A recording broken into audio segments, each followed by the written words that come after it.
Yes,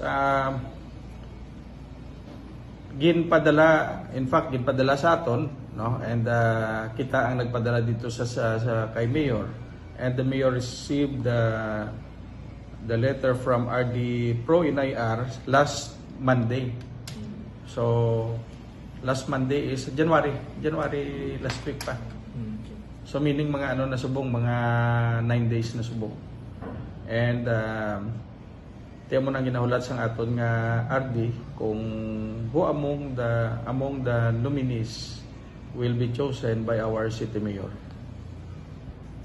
I think if my memory serves me right, may ara siya nga 15 days within which to reply to the said letter of RD Pro NIR. Ang PNP can designate kung sino man ang gusto niya i-designate dira. Yes. I'm not really sure of the days pero may ara na siya nga time frame within which ang local chief executive has to reply sa sulat sa aton nga RD. Kay kung tapos na inang period na nga ginhatag, may initiative na karon ang RD to designate kung sino man ang gusto niya as full-time city director. So, tiyan mo na siguro we're waiting for the reply of our city mayor, Greg Asataya. I'm not at liberty to divulge, although I have seen the list, but ang pinaka-proper siguro nga magsabat sina is ang taga Police Regional Office Negros Island Region. Sure. Yes. In fact, abi ko kung nag-reply dayon si Mayor last week pa eh. So, we're waiting this week kung maka-reply na ang aton nga City Mayor.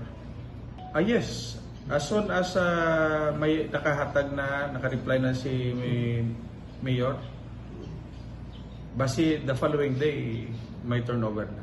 Sir, may no idea, but the reason why Baloka 3 kung sumahon ang city director ko sa Iloilo City Police Office nga 1 year, 5 months and 27 days plus diri sa diretso ako nga nagkadto diri sa BCPO, more than 3 years na ako. Nag 3 years ako sa January 26.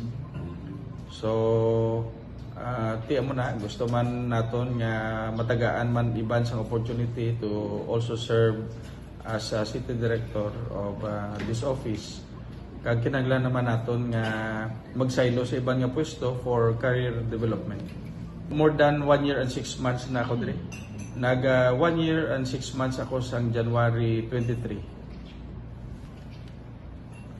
Ang pagdala ko sa Bacolod City Police Office is masiling ko nga leadership with sincerity because being the city director and a resident of the city, gusto taman nga mapakita nga matawhay ang Bacolod City, especially kung taga Bacolod ka. So amo na ang akon nga ma-describe lang sa akon nga pagdala diri sa BCPO. Pareho man lang. Kay sa Iloilo City gamay lang ang land area. Bacolod City as compared sa Iloilo City more than twice larger than Iloilo City. Amo na with compare mo ang population sa police naton sa Iloilo City, mas damo dito. Kag mas damo di kalsada. Nga siling ko nga sa Iloilo City do ka visible sa police. Pero dire despite may latag kado hindi siya masyado visible. It's because perti ka damo kalsada. Kag hindi mo tanan malatagan sang police. Ang kapasalamat ako una-una kay Mayor Greg Asataya. Baloka bag-o mayor, gina-expect naton nga may bag-o man siya nga napili. The fact that I was retained, dako nga pasalamat ko sa aton nga City Mayor nga ang iya nga pagsalig ara sa aton. And of course kay Mayor Albi. Kaya kung hindi kay Mayor Albi, why mo ko din na-assign sa Bacolod. In fact, when I was assigned in Iloilo City Police Office, although I was aspiring to become the City Director of Bacolod City, nagsiling na ko nga why na ko chance sa BCPO. Kay siling ko nakakuha na ko isa ka police office kag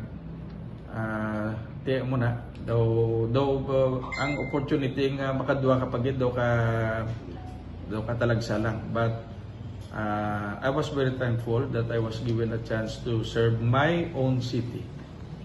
So very grateful kay Kong Albi and of course kay Mayor Greg.